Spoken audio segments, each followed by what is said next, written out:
dito po sa 1:2 ng Henesis, at ang kadiliman ay sumasa ibabaw ng kalaliman. Ano po ibig sabihin ng sumasa ibabaw ng kalaliman yung kadiliman? Ang kadiliman sumasa ibabaw ng kalaliman. Ibig sabihin, this is water, ano? Ginagamit yung kalaliman kasi sa tubig eh, di ba? Pangkaraniwan. Siyempre, it's a globe of water, tapos yung kalaliman ng tubig, dito sa ilalim, ano? Pero on the surface of the water, and it is enveloped by darkness.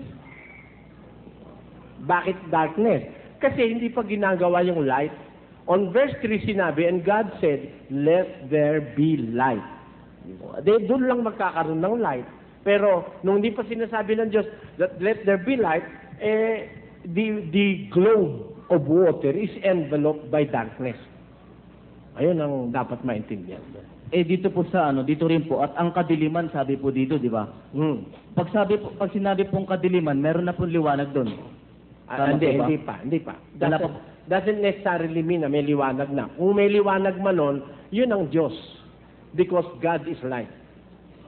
Dito po ba sa 3, at sinabi magkaroon ng liwanag, ang liwanag po ba, saan po ba nanggagaling yung liwanag na yun? Maraming liwanag. Ganun po ba? Tandaan mo, ang sinasabi dyan, the universe, the creation of the universe, it is not the earth alone.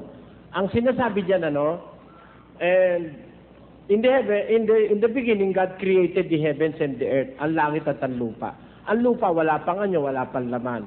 Ang kadiliman sumasa ibabaw ng kalaliman, at ang Espiritu ng Diyos sumasa ibabaw ng tubig. Tapos, at sinabi ng Diyos, magkaroon ng liwanag. Hindi naman niya sinabing magkaroon ng liwanag sa earth. Kahit saan sa universe, maraming liwanag. May mga nebulized dyan, may mga stars. Di ba? May liwanag yon. Actually, hindi nga liwanag yan na araw kasi on the 4th day, doon pa lang nagliwanag yung araw, on the 4th day. And that is the first day. Di ba? Kaya hindi yung liwanag na naiisip natin yung sinasabi dyan. Isa pa po. It is liwanag somewhere in the universe.